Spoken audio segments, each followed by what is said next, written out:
देना चाहता हूं। कुछ हल्की हल्की उड़ती उड़ती सी खबर है। कोई कह रहा है 25,000 वैकेंसी, कोई कह रहा है 10,000 वैकेंसी, कोई कह रहा है 15,000 वैकेंसी। देखिए, एक वैकेंसी होती है रेलवे प्रोटेक्शन फोर्स जो होती है, आरपीएफ, रेलवे के लिए स्पेशल फोर्स, रेलवे की परिसंपत्तियों की रक्षा के लिए। एक होती है रेलवे प्रोटेक्शन स्पेशल फोर्स, कुछ करके आरपीएसएफ करके कुछ होता है। इन दोनों में 2018 में लास्ट भर्ती आई थी इसकी, लगभग 9,500 कुछ पद थे दोनों मिला के, एसआई और कांस्टेबल। पहला एडवर्टाइजमेंट कांस्टेबल का था, दूसरा एसआई का था। फिर पेपर हुआ, रिजल्ट आया, लोग सेलेक्ट हुए, ट्रेनिंग पे गए, जॉब कर रहे हैं। 2018 में जब ये वैकेंसी आई थी, तब उस समय के रेल मंत्री पीयूष गोयल जी ने एक ट्वीट किया था, जिसमें महिलाओं के लिए आरपीएफ में रिजर्वेशन को बढ़ाया गया था, साथ में 10,000 वैकेंसी की बात कही गई थी। तो ये तो क्लियर है कि वो 10,000 वैकेंसी इस वर्ष आ रही है। दूसरी चीज जो एक महत्वपूर्ण है वो है कि एसआई की वैकेंसी इसमें कितनी होगी। देखो, वैकेंसी एसआई की भी आएगी कांस्टेबल के साथ ही। अब उसके टोटल मिला के 10,000 हो, 15,000 हो, 25,000 हो, ये देखने वाली बात होगी।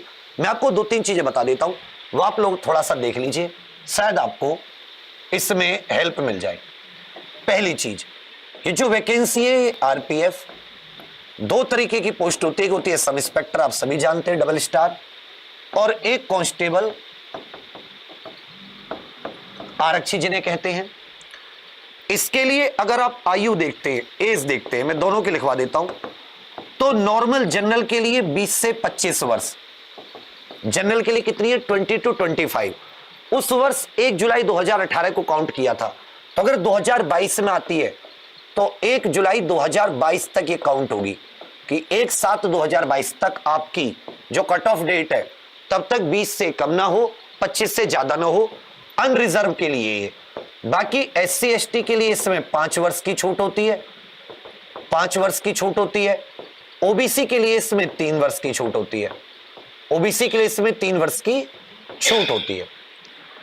कांस्टेबल के लिए यही एज हो जाती है 18 से 25 वर्ष, और छूट वैसी की वैसी रहती है जैसी एसआई के लिए।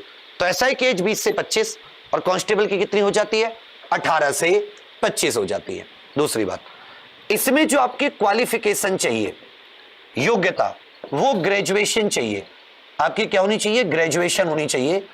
जैसे आप कह सकते हैं स्नातक, BA, BSc, BCom, BCA, BTech, मतलब इनमें से आपने कोई भी कर रखी हो, लेकिन क्या होना चाहिए, आपको इसमें स्नातक 100% होना चाहिए।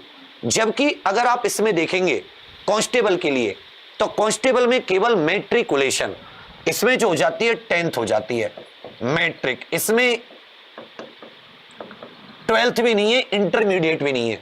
आरपीएफ कांस्टेबल में याद रखिएगा, जिसे हम लोग मैट्रिकुलेशन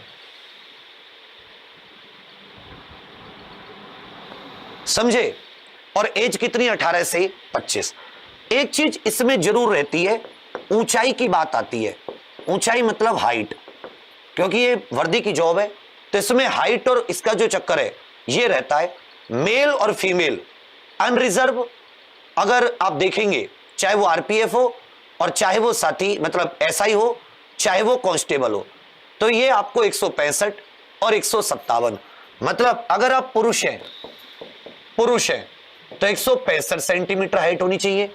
इसमें भी जो मेल है उसकी हाइट 165 सेंटीमीटर चाहिए, और अगर महिला है तो 157 सेंटीमीटर। इधर महिला की हाइट कितनी चाहिए, कांस्टेबल में भी 157 सेंटीमीटर। ये अनरिजर्व और ओबीसी के लिए।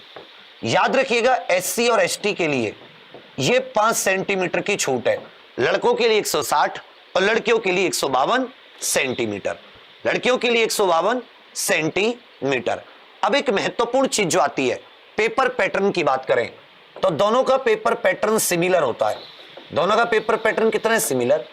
120 क्वेश्चन आते हैं, 120 ही मार्क्स, जिसमें से 35 होते हैं मैथ के, 35 होते हैं रीजनिंग के, और 50 होते हैं जनरल अवेयरनेस के। ठीक है मेरे भाई, इसे करने के लिए आपको 90 मिनट का टाइम मिलता है, 90 मिनट का टाइम मिलता है। तो फिर से देख लीजिए, जिस वर्ष वैकेंसी आती है उस साल की 1 जुलाई को डेट आपकी एज काउंट होती है।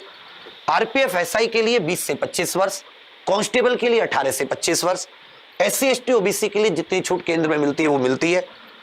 एसआई की क्वालिफिकेशन ग्रेजुएट होने चाहिए फॉर्म की लास्ट डेट तक, और कांस्टेबल में आपके 10th मैट्रिकुलेशन, हाइट पुरुष की 165, महिला की 157, सेम इसमें कांस्टेबल की है। पेपर पैटर्न दोनों का बिल्कुल सेम है, 90 मिनट 120 क्वेश्चन ये आपको करने होते हैं। दोनों का ही पेपर पैटर्न आप ये कह सकते हैं कि लगभग सेम है। समझ रहे मेरी बात? 90 मिनट 120 क्वेश्चन, जनरल अवेयरनेस के 50, अर्थमेटिक अर्थात मैथ के 35, रीजनिंग के 35। समझिए मेरी बात? फिर इसमें क्या होता है साथी, दौड़ होती है। दौड़ क्या है कि अगर आप एसआई की है तो एसआई की 1600 मीटर की इसमें दौड़ होती है और आप क्वालिफाई कर लेते हैं, जिसमें 6 मिनट और 30 सेकंड मिलते हैं। 6 मिनट 30 सेकंड मतलब 6.5 मिनट में। और यही जब आप कांस्टेबल की दौड़ देखते हो तो इसके लिए 6 मिनट से भी कम का समय मिलता है। मतलब इसमें जो आपकी दौड़ है, आप कांस्टेबल हैं तो उसके लिए आपको दौड़ थोड़ी सी कम समय में मारनी होती है, 5 मिनट 45 सेकंड में। यही टाइमिंग 1600 मीटर की कितनी हो जाती है, 5 मिनट 45 सेकंड। इसमें कांस्टेबल के लिए 14 feet long jump, 4 feet high jump. लड़कियों के लिए 1600 मीटर नहीं होती, 800 मीटर होती है। लड़कियों के लिए जो होती है 800 मीटर दौड़ होती है, थोड़ा सा इसमें। तो ये तो दौड़ की तो बात बाद में, पहले सबसे पहले हाइट आदि आपकी पूरी हो। एज अगर ये है, एससी एसटी ओबीसी के लिए, एससी एसटी के लिए 5 वर्ष की छूट, ओबीसी के लिए 3 वर्ष की छूट। तो आप इस साल इस भर्ती का वेट कर सकते हैं। इस एज में और इस हाइट पर 3 भर्ती आपके लिए देखने वाली बात होगी। एक दिल्ली पुलिस कांस्टेबल